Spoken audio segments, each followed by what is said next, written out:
Bonjour à tous, à l'affiche la NIO EP9 à fond sur le Nürburgring avec un chrono canon à la clé et la Jaguar XF Sport Break. En vrai, pour finir on parle Formula I, les monoplaces Renault DS et Jaguar ont déjà investi Paris, la preuve en images.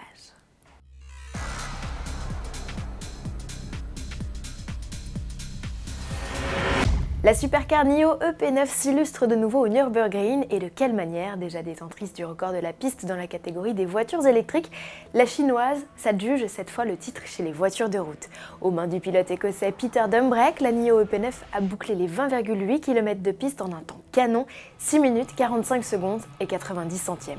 C'est 6 secondes plus rapide qu'une Lamborghini Huracan performante, numéro 1 chez les voitures de série, et 2 secondes de mieux que la radicale SR8 LM, auteur du meilleur temps sur cette piste depuis 2009.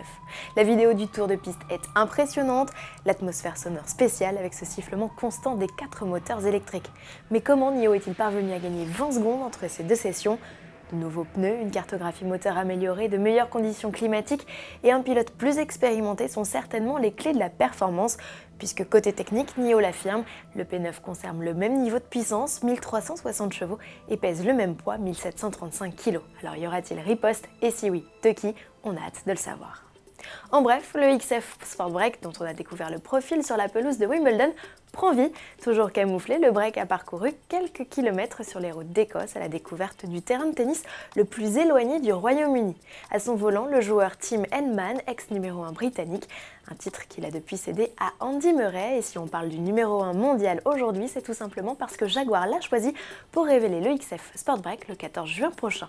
Et puisque l'on parle de révélation, n'oubliez pas, le Skoda Karoq, cousin du Volkswagen Tiguan, fait sa première apparition officielle ce 18 mai à 20 h sur autoplus.fr. Ce 20 mai, Paris sera le théâtre de la 6e étape du championnat du monde de Formula I.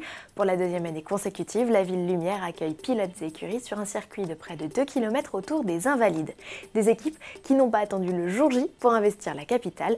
Le team Renault Idams a ainsi fait rouler aux aurores dans les environs de la Tour Eiffel la monoplace de Sébastien Buemi et Nicolas Prost. Invité surprise, le concept électrique Zoé e-Sport de 460 chevaux, que vous retrouverez d'ailleurs sur la piste en démonstration à 13h10 pétante, nous dit-on, ce samedi.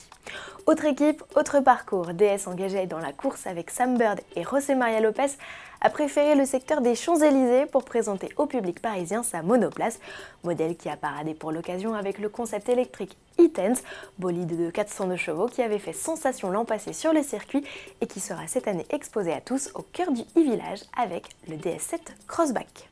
Enfin, pour sa première participation au e-Prix de Paris, Jaguar n'a pas fait comme les autres. Le constructeur a investi le Champ de Mars pour une opération amusante.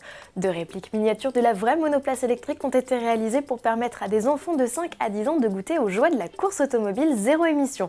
2 d'entre eux ont d'ailleurs même participé à un mini e-Prix coaché pour l'occasion par les pilotes du team Adam Carroll et Mitch Evans. Enfin, toutes les voitures se sont retrouvées le temps d'une photo de famille au pied de la Tour Eiffel. Le e-Prix de Paris, c'est ce 20 mai, l'entrée au village et l'accès aux abords de la piste est cette année gratuit. Profitez-en. À demain.